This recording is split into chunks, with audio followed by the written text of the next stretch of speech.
unadvertised, live at 10 o'clock at night.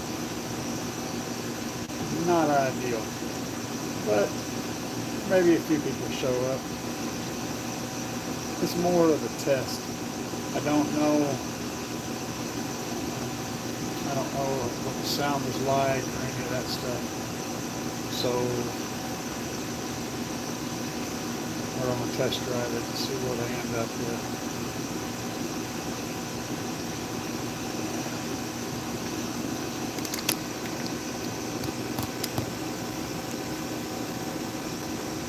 See if anybody shows up.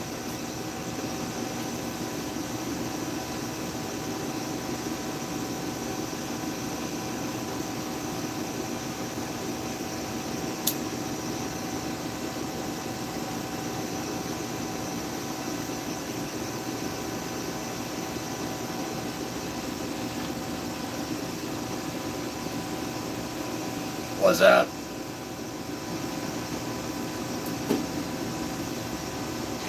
I'm still trying to figure this thing out, so don't yell at me if I don't know what's going on. I got one person. Let me see here. How do I... here we go. Live chat. All right, speak. I want to find out if I can see chat or not. If you don't mind, put something in the chat window.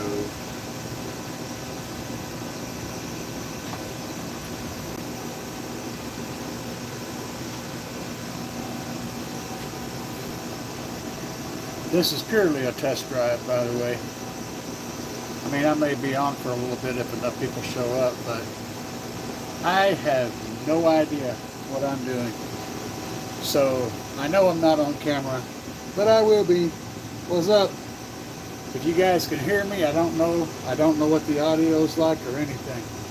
So hey, there we go. There's somebody. What's up, Scott? Good to see you doing well.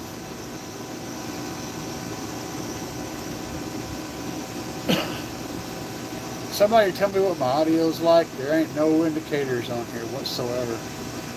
Do I have a lot of background noise or is it fairly clear? I'm trying to figure out if my headset is working or if it's picking up off of the phone mic. I don't know. If it's coming in off the phone mic, there'll be a lot of background noise.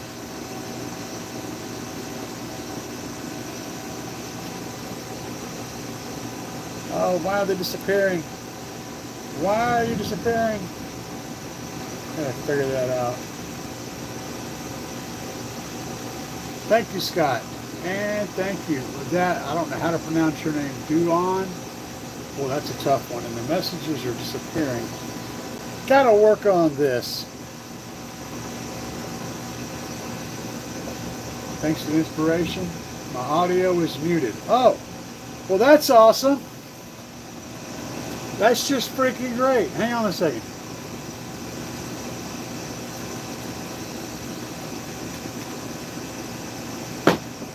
Can you hear me now?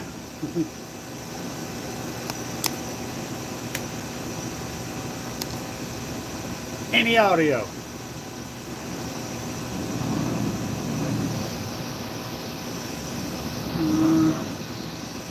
Let's see here. What's that button for? Oh, okay. That's a weird one.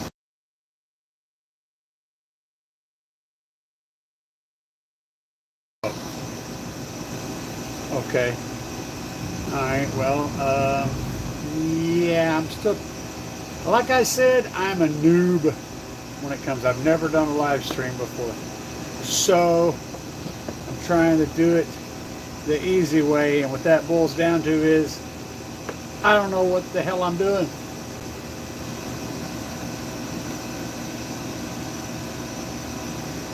You guys forgive me, I don't smoke on videos, but I'm smoking right now, so I'll try to keep it off camera if possible. I was going to talk about, I had a subject, but like I said, this is a test drive, so I don't even know what's going on. There's not very many clickety clickers in this thing, so I'm still trying to. What does that do? Oh, that does that. And okay, yeah. Well, all right. We got a whole lot of choices of how to display me. Yep, that's a weird one. How am I tonight? Well, ooh, documentary. Oh, that doesn't look right.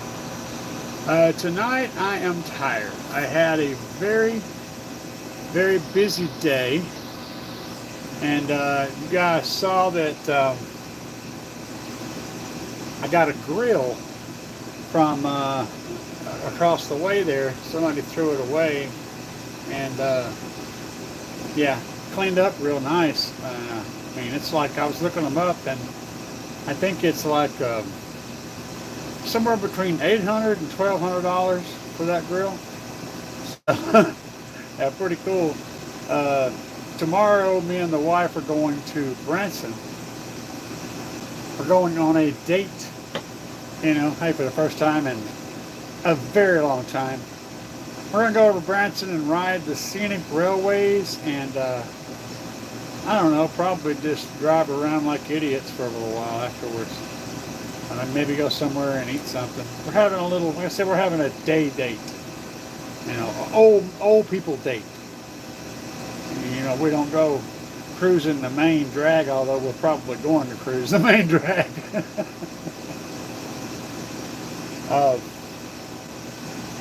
Oh man, no doubt we're going to.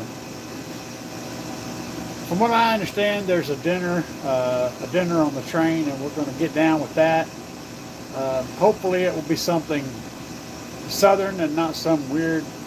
I don't like weird fancy food. I like, you know, good old American food, greasy and lots of meat and taters and stuff like that. I don't want no bull pigeon or no, you know, caviar, none of that garbage. Just give me a good old greasy cheeseburger and all is well, you know.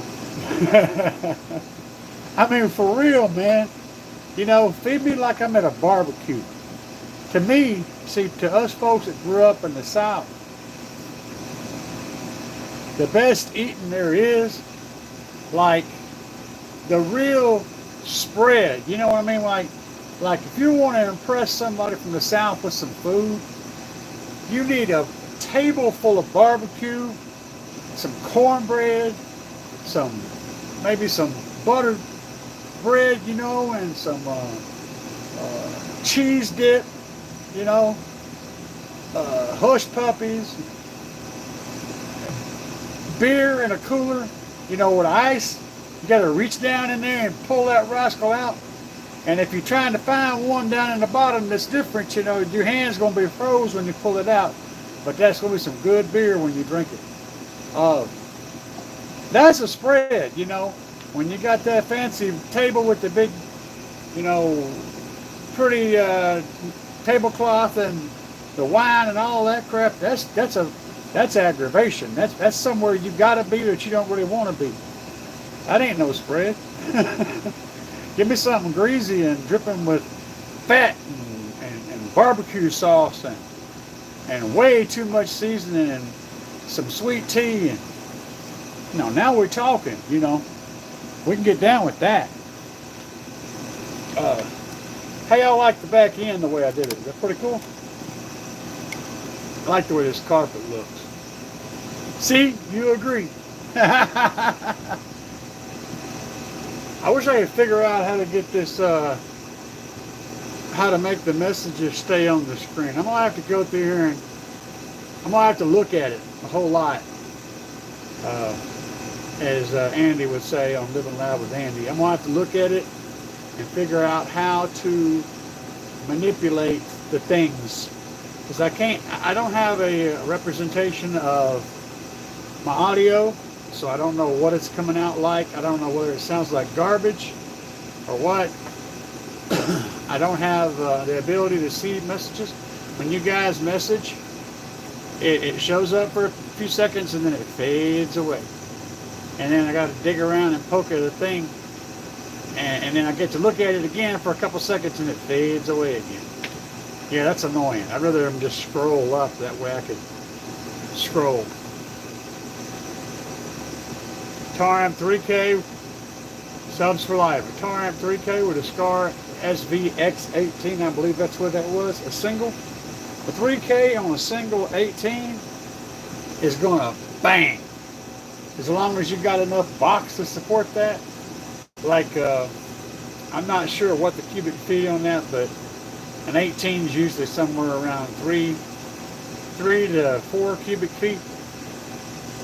I don't know, they all vary. What's up? Scotty A. Dugatti. What's up? I'm just being tortured by not knowing what the hell to do with this software. Y'all hit the like button. I want to see if that shows up. Ain't nobody liked the video. I mean, you're watching it, you don't like it, then leave. There you go, that's all I like. Awesome. Okay, at least I got one thing figured out. Oh yeah. Yeah, no doubt. But yeah, you get enough airspace on a sub. Like you could take 1,000 watts on a 12, right? The same exact two things, 1,000 watt amp on a 12-inch sub. Put it in one box, and then put it in a different box, and sound like a completely different setup. The guy over on Sundown Unofficial, he's changed it to something unofficial now, I don't remember, but he's got this pink blazer that's built for SGL. He does crazy, like 170s and stuff in that thing, with two 18-inch subs, I believe it is. And he's got a whole megaton of power. The other day he was doing he did a video where I watched an old video where he was testing a 600 watt amp. One of the Sundown Full Bridge 600.1s. I think he managed to get like 1,500 watts out of this 600 watt amp. Of course, that was deep into clipping. But the point is, he got a 160. A 160 in this, on the windshield in that blazer off that 600 watt amp. And the takeaway from this is, it's all about the box. You know, if you've got a really efficient space to play in and a really efficient enclosure, you can do a whole lot with a little bit of power. Now, if your enclosure sucks and your space sucks and all that sucks, more power will make up for quite a bit of all that suckage. But just bear in mind that a really well-designed system is going to play very loud and play very well on a very small amount of power. Of course, more power means more louder, but still, a 160 off of a 600 watt amp, and he was doing like 1,500 watts on two 18s. Yeah, that's nasty. I ain't nowhere near a 160 in here, and I got way more power than that. Go figure, right? So, they'll have the people that can do car audio like I want. Hey, look, I'll tell you how to build subwoofer boxes. And this ain't no joke. Get you some of that and go to the Home Depot or wherever and get some bad lumber. Like they get these sheets that have corners broke off and all that kind of stuff. Shelving material, anything that's flat and hard. I don't care what it is. It could be 1/2 inch, whatever. Get all that crap you can find. Broken plywood, particle board, whatever. You go to places where they make tables. and you can a lot of times get busted laminate tabletops. All that kind of stuff works. And just make a cube with a hole in it, put a speaker in there. Listen to it. You know, that's how I started. You make an airspace, make a cube, glue it together, screw it, put a hole in the top with a jigsaw, stick a speaker in there, see what it sounds like. Then make another cube that's different from that one. Bigger, longer, put it in there, see what it sounds like. Start playing around with that. You know, that's where you're going to learn. You know, and a lot of times modeling software will teach you a lot of things, but it's going to be far above your head until you get the foundation. The foundation is how to stick it all together. You understand pretty quick that the bigger the box is, the lower it plays. If you get too big, then the speaker starts making noise when you try to play low notes. These are all things that someone would teach you, but if you learn it on your own, it sticks in your head. You understand? So don't be afraid. Ain't got to be nobody around. Now, if you got a jigsaw and some screws and some scrap, you can do it. Yeah, 25 hertz. Nice and low. I'm guessing it's a ported box. A lot of guys swear against sealed enclosures. Oh, it's got to be ported. You know, got to be ported or it's junk. Well, I can tell you firsthand that that's not true. The ported box was the very first subwoofer box ever built, was ported. So the sealed box didn't come along until quite a few years later. But one of the things the sealed box does is offers a lot better control. The tone is cleaner. And if you play something with a real quick bass line, like I got this one track, I don't remember the name of it, but it's on SoundCloud. You guys go to my SoundCloud and start flipping through there, you'll find some pretty decent, there's a few pretty decent bass tracks. But I got one track that's got a bass note that goes in the middle of it. It's like doom, doom, doom, doom. It has this real quick change, right? If I play that in here, I can't hear that at all. It just goes from one note to the next note. There ain't no doo-doo-doo in the middle. It's just completely gone. This subwoofers in this box cannot produce that quick noise. It just will not be there. And that's a real obvious one. What's not so obvious is when you're playing something like rock or jazz or something, or you know, something with a fairly quick beat or nice tight drum beats. You don't really notice them, but they get real fuzzy and real smudgy when you got that port, because the subwoofer and the port aren't in sync. The sub plays half the frequency first, and then the port catches up. So it's always behind the sub, and it also finishes after the sub. Behind me, this is the hoe. Hold on. We're going up. That's this behind me. That's my 10,000 watts and my little 600 watt over there. And I got 412s and a wall on the inside. You ain't seen that, man. You got to catch up, because that's been around for a minute. Somebody said something, I missed it, because this stupid thing. Ha! Thank you, Brian Patterson. Really love your content. Meth Labs and Moonshine. Weird 3 bass note. Yeah.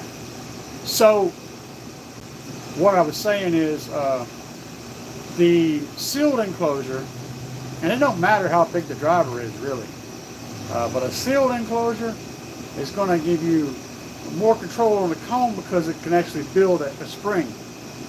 And it's also not going to be trying to play that delayed port sound coming out. So when your sub hits, then your port hits. When your sub stops, then your port stops. And that's why that delay happens, is why the bass sounds kind of soft and sloppy. It's fine for like rebass music and rap and stuff. There you go. I'm just a straight up country boy, so you know it's all real. But if you want to just get clean sound right off the bat, and you still want to get the low end extension because seal boxes tend to have a drop off on low end extension. Just run a sealed enclosure and boost the low end some. Make it do it anyway. You'll be amazed at how good that sounds. So yeah, start out with a sealed enclosure. Build a sealed box. Learn about the different shapes, the different angles, and how sound reflects and refracts. How bass loads up in corners. You know, things like that. All these things will teach you the foundation of how to develop into a good box builder. If you just read some directions, you're going to make a decent box, but you're not going to really learn the whys and hows of what you're actually doing. You're just repeating something that someone else already done. It's like making a recipe when you're cooking. If you're reading the recipe out, putting the ingredients in there, you know, you just repeated what somebody else done. Whenever you start from scratch and just start adding stuff until it tastes good, now you're cooking. Same concept. You develop an understanding of what flavors do what, and you can be intuitive about it. You're not just applying the mixture as it's written out for you. You're actually in touch with what you're doing. You know. So, any of you guys in Springfield, Missouri, or if not, anybody close enough where they're going to show up for Sunday at Carmel Car Audio,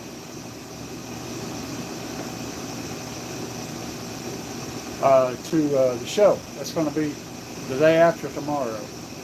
I don't know the time, but I would assume like 10 a.m.-ish till whenever things get done. There's that one, and there's going to be 2 more shows at Carmel. So if you're in the area and you're interested, just Google CARMIL, Carmel Car Audio, and you'll find a little spot on the map, and Sunday go to that spot. We're going to be out there. I'll be out there playing the Tahoe, and there'll be a bunch of more guys from the local show out there as well, from the local scene, and probably some out-of-towners too. There'll be some good heavy hitters out there for some really nasty windy demos. Yes, the Bass Wars is tomorrow, and I'm supposed to go, but I got a date with my wife, and I didn't tell her. When she asked me, she said, are you got anything planned Saturday? I just said, I don't know, probably not. Why? And then she said, because Branson and all that, and I was like, yeah, okay, that sounds good. If I'd have told her I had something planned, that would have broke her heart, because she was really wanting to go do that, so I didn't say nothing. And yeah, I know, I'm not going to be there for Bass Wars.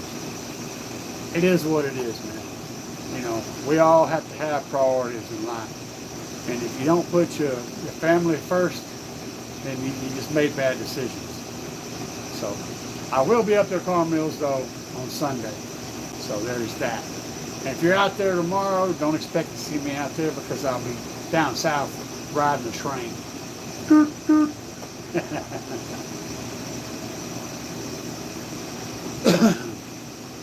Anybody got any questions? This is a test. This is a test bump right here. This is a test tickle. A test tickle. I'm trying to see how this is going to go. Anthony, been watching the channel for a while. Have you forgiven lithium now? Yeah, you know, I'm finished reading your comment. This stupid thing goes away. What's your vibe towards using lithium sensitive fire? Okay, yeah. Keep up the good work, brother. So, I'll talk on the headway. The closest show I'm near is in Tennessee. No bueno. I'm not driving that far. I can't afford the gas to go across town. Alright, headway. So what happened to me on headway? Okay, I got a hold of some used cells, the whole bank. It was like a 90, it was 4 cells bigger than a normal bank, whatever that was, I can't remember. Like 100 something amp hours. Anyway, homemade bars, and most of the cells were good. There was a few venting cells in it. And then I put it in here and put it to work. For some reason, my charging system was charging higher than normal while that headway was in here. It would jump up to 15.1. I don't know why. It never charges that high. I suspect it had something to do with the headway somehow making it charge higher, because it only did it after I put the headway in, and it hasn't ever done it since I took the headway out. But the problem was, I ran it, I was overcharging during the summer, during the fall, and I've got some cells to vent, and I took those cells out, rebuilt the pack, shortened it to the non-vented cells, and of course I didn't realize what I was doing wrong, so some of those vented too.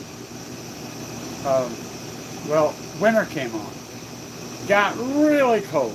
It was like, I don't know, it was a few degrees below zero. It was way below freezing. And for whatever reason, I never realized charging lithium in extreme cold is bad. Didn't dawn on me, okay? And it seems obvious now, but it didn't dawn on me. So my vehicle, the battery had died. I had come down with the cancer, and I had been cooped up for months. The vehicle had been parked out here for months. And you know, amps drain batteries over time, especially when you've got vented headway cells pulling power down. So the battery drained down. I went out there with my wife's vehicle, boosted the vehicle off, got in it, drove it around behind the house here, like 200 feet. I was halfway in the process of that. Now mind you, I don't have any sense of smell. That broke years ago during an operation. So we drove it around here, and I saw light. The dashboard was lighting up orange, which made me turn and look behind me, at which point I saw a wall of fire. I mean, like a fireplace. It was head high. I'm like, oh, that ain't good, right? Well, I kept my brain, because military teaches you not to lose your mind whenever things are getting sideways. Zoomed on around here, shut it off, got out. The only thing I had to work with was all the snow on the ground. So I'm grabbing handfuls of snow, putting it on the lithium. Now, don't put water on lithium. That's not a good idea. But if it's all you got, the way I looked at it is it was at least cooling things off. I was getting everything wet. Getting everything wet kept other things from catching on fire. Alright. I finally got some of the fire put out down to where I could get a hold of the thing. And I grabbed, I had my wire cutters in the floor. I grabbed them up and I snipped a few big ass wires, broke it loose, and I reached in there and grabbed this burning lithium bank and threw it across the yard into a pile of snow. It stayed there for about a month.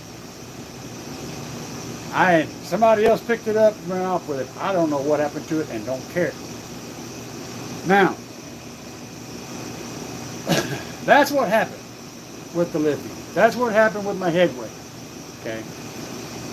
I made multiple mistakes. For one, I was charging at too high of a voltage. That was causing an ongoing issue. The second thing is, it drained down dead, and then I threw a bunch of power at it. 670 amps. Bam! Get down! And I did that while it was 30-something degrees below freezing. All of that will absolutely make headway catch on fire. Any two of those things is probably going to do it, but all three is guaranteed fire starter. Flames, big fire. So, you know, I was telling you earlier, you can read about something in a book and you can learn from that. But when you really learn is whenever you put your head against it and just keep pounding it until you pound it into submission and your head's bleeding, your back is sore, you're covered in sweat. You will remember every detail of what you finally did. You will not forget that. Okay? I will not forget the mistakes I made with the headway, because I got big, huge bonfire and burns on my hands and all sorts of things. That memory is permanently installed in my brain. So yeah, mistakes were made and it nearly burned everything down, but it didn't. That come down to just straight up conditioning for years, conditioning in the military and conditioning and being stupid and doing stupid things and having to respond to them very quickly so that you don't die. That's why this shit didn't burn up. The house ain't burned down, because I just respond to it. Just did it. So, take lithium batteries out of the vehicle during the winter and in the house so they can stay warm. Yes, you can do that. One other option is to remove them from the charging circuit. So hang on a second. So here's the thing with lithium. Like I said, I have been learning. You can take it in the house, keep it warm. That's good. But lithium doesn't care about discharging when it's cold.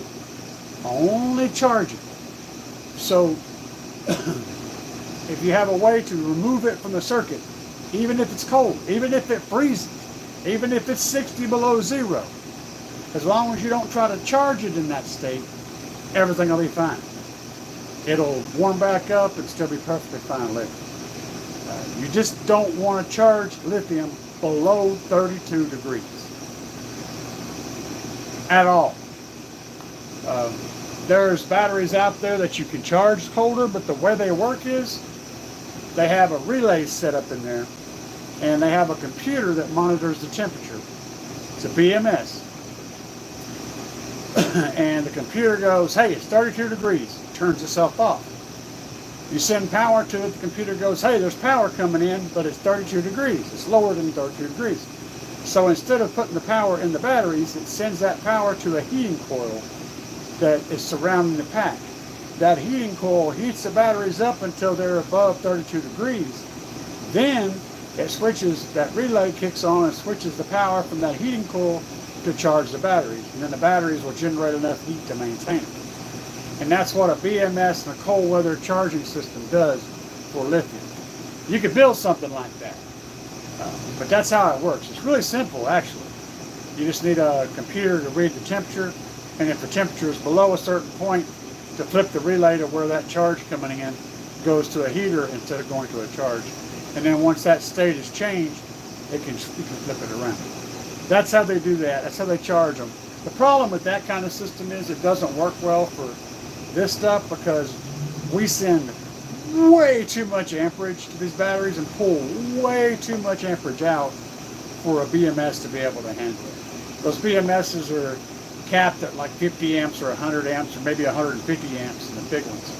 So they won't output more than that at one time, and they won't take in like half of that. And that just doesn't work for car audio. That's why we don't have that. Otherwise, that would be a great system, and it's available for your AGMs, for your big lithiums that you run for solar off-grid stuff and solar power stuff. That's how they work, basically. Now, if you guys want a good lithium setup, head over to Trunk Thunder Lithium, and Brandon will hook you up. He's got some ready-made stuff. He's got some more stuff that's coming in, getting ready to go up on the thing. And it's hot. I've seen some of the tests he's already done with these cells. Man, these things are wicked good setups. And he's got some custom stuff that he builds. He builds all the fancy stuff with the machine bus bars and the, the personalized acrylic windows and all that stuff. I mean, like, just full out, drop dead gorgeous, wicked custom stuff.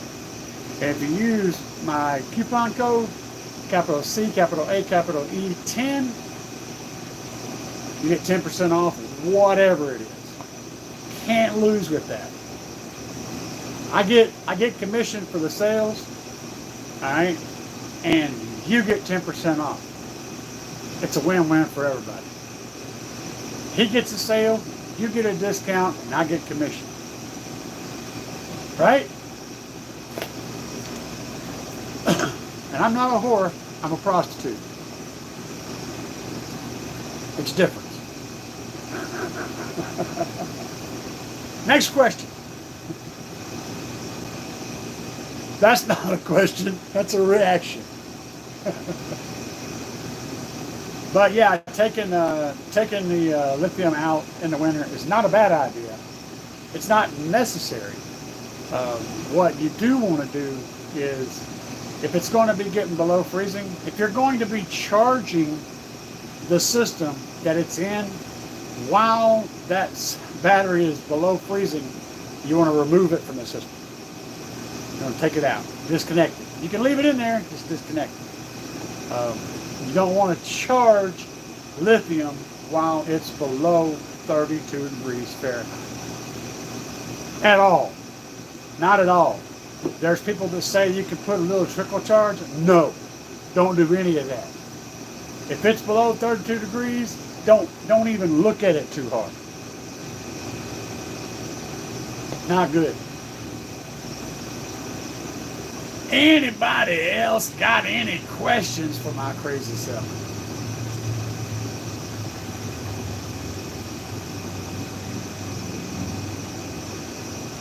Second battery. Best second battery. Let me see that again. I gotta figure out how to make stuff stay on the screen longer. The best second battery I should get for that setup I have with the 18. If you're running an AGM right now, I guess, I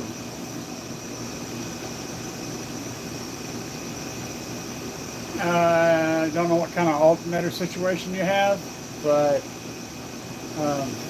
if you've got a decent alternator situation where you've got a decent amount of power going in and you're running a single and you're running a 3,000 watt amplifier on the Scar 18.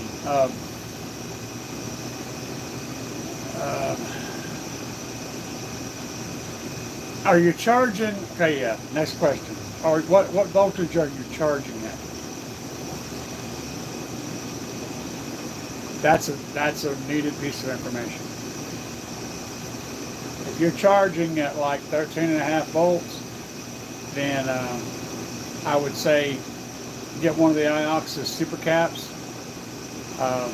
at the price that you get those at, and head over to Interstate, the local Interstate, find the local Interstate battery dealer and pick up one of their reconditioned Group 31 AGMs for much less than a new one, and put those two together with what you've already got, and you'll have good deep storage. For 3,000 watts, you'll probably be okay.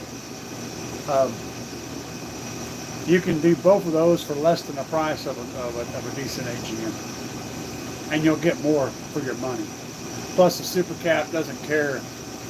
You're charging 150 amp, charging almost 15 volts. So in that case, you don't want to really mess with LiPo 4 for the head weight chemistry, like that. They don't like to be charged over 14.8. So if you're getting up into that area, you're probably scratching the surface of being a little bit too high for that. You're going to want to look into something a bit different. You're going to. It really sucks because if you're charging at 14.5 volts consistently, you can charge headway chemistry, and be okay.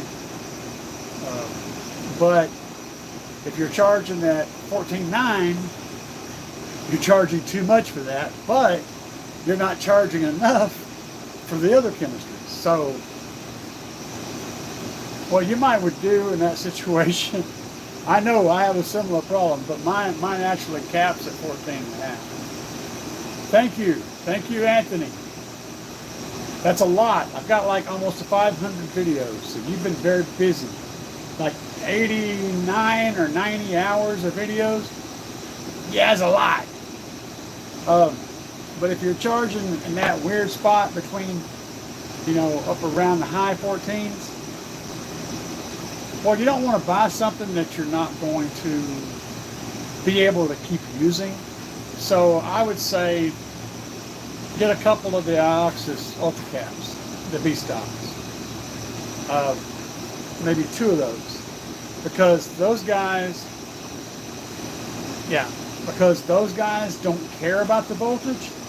They can be charged at any voltage, and they're going to give you a lot of support for your system. And then if you decide at some point to switch from the AGM to lithium, those super caps can switch right with you. You're not having to kick them to the curb.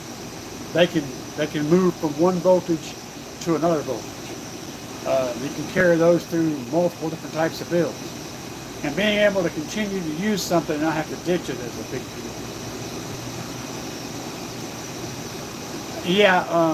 deal. The modern car audio is, well, what's funny is amps and subwoofers have actually gotten much less expensive, even counting for inflation, over what they were back in the 90s. But power wire, copper is crazy expensive. I mean, it's crazy, and you don't want to use CCA. You're going to wind up with problems. Most of the time, CCA is not going to give you the best results over time. You'll run into issues. It technically will work, but it's real easy to get problems with it. Yeah. No kidding. That's real. The cheap for sure, amps and subs, yes. But where they get you is the cost of the power to power that stuff. Because although the subs are less expensive, the amps are less expensive, and hello, Snow Breeze. But what they get you is you need a $600 alternator, maybe 2 $600 alternators, $1,000 batteries, and $5, $6 a foot wire. That's where the money comes in, right? Well, welcome, Jerry Jones. I just found it too. I just wandered in. Y'all was watching me work on stuff, and I figured I'd talk to you. Overseas, those guys weren't even speaking English. Oh man, sir, let me tell you. See, those guys. I'm trying to find it. Hold on, where is it at? Okay. He said those guys weren't speaking English, but I found it interesting. All the fuses were not like ours. Okay, guys, seriously.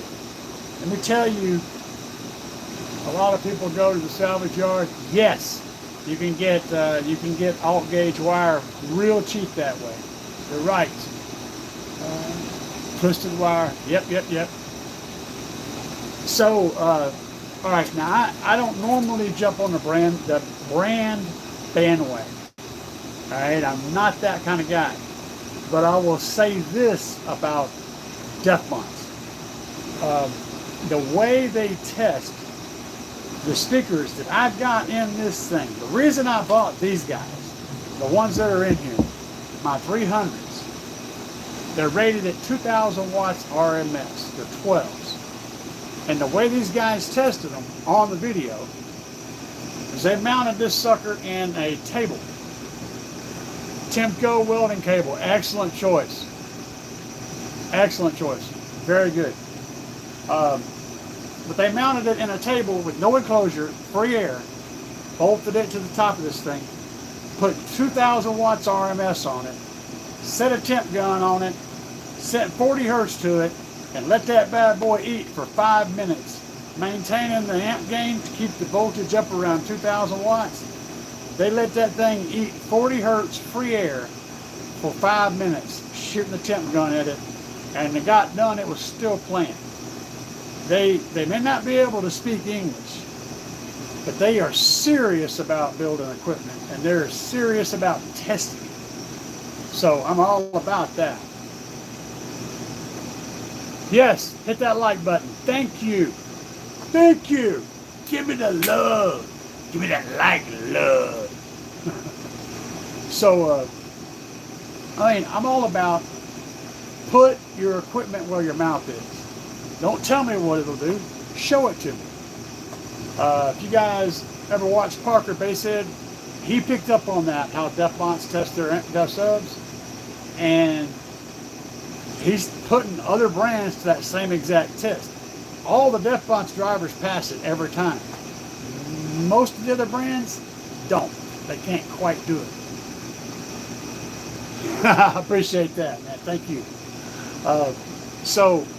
And since then, I put the 412s in here, and I put 8,000 watts on them, and I started getting stupid, and I've been stupid to them for like going on 4 years, and I've yet to blow a sub. So, you want to know why? That's why. You know, that's why. The truth of it is, it's really well-made stuff.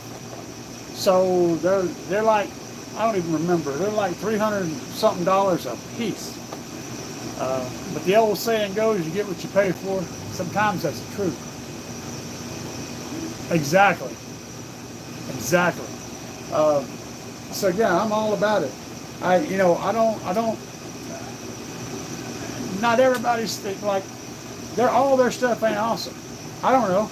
I can't speak on a lot of it. I can speak on the Machete 6.5s, the Machete MM-V60s version 2, the MM60 version 2. I hadn't blown one of them either, and I've been driving them for about as long. They're tough as nails and sound great. You know, I can speak on those. I can speak on the subs. I haven't blown any Deaf Bonds tweeters either, and I blow tweeters all the time. I love blowing tweeters. Tweeters are just have a death sentence around me. I'm devastating to a set of tweeters. Loudest in your school. Awesome subs for life. So when a company's able to do something consistently that always gives you what you ask for, I'm cool with that. I don't jump on the bandwagon because everybody else is doing it. You know, I'm like, I stick my toe in the water. If it feels good, I put 2 toes in the water. And I just keep shoving it in until we get a bad one. So far, Deaf Bonds ain't done anything to give me any bad vibes. Guys, I've been at this for 48 minutes. This was a test. This was just a test tickle. It was a test tickle. I didn't even know if it was going to work. I still don't know how to make the thing stay on the screen. And I don't know what my audio sounds like. I hope y'all can at least hear. I guess you can hear me because, you know, you're responding. And I know I didn't announce this. I appreciate you, subs for life. I'm going to try to do, I've been thinking about this for a minute, and I'm going to start trying to do a live maybe once a week to start with. And I'll have some kind of rhyme or reason to a schedule.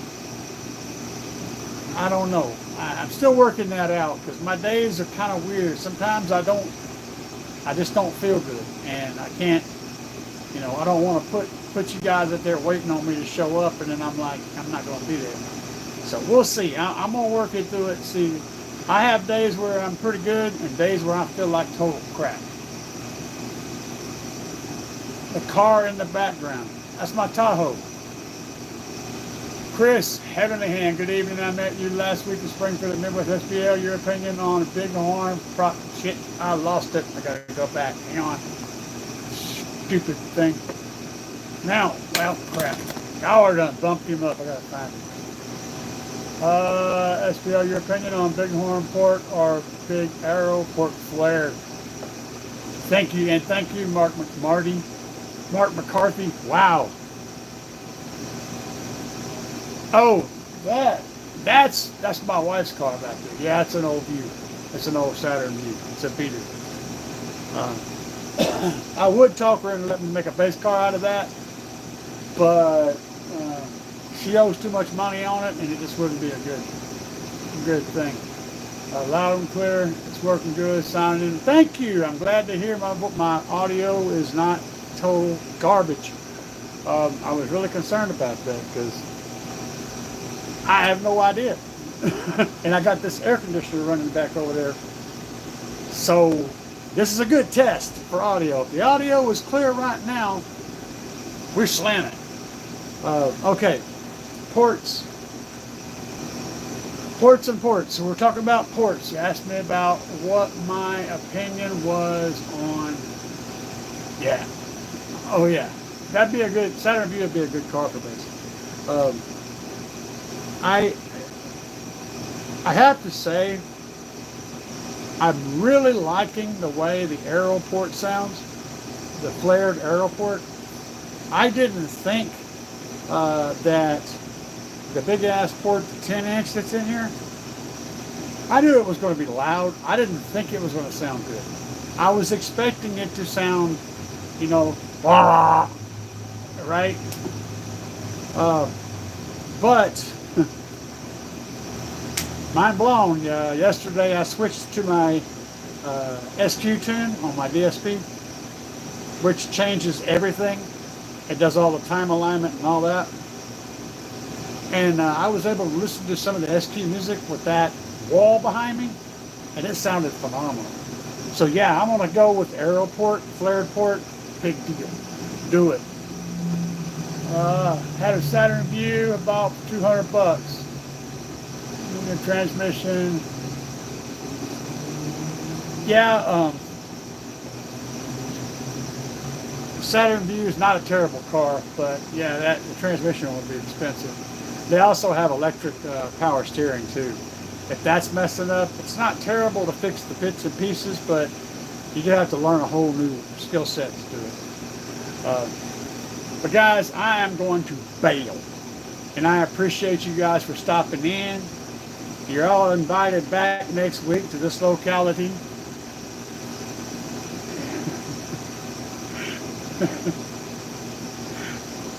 For now, guys, peace.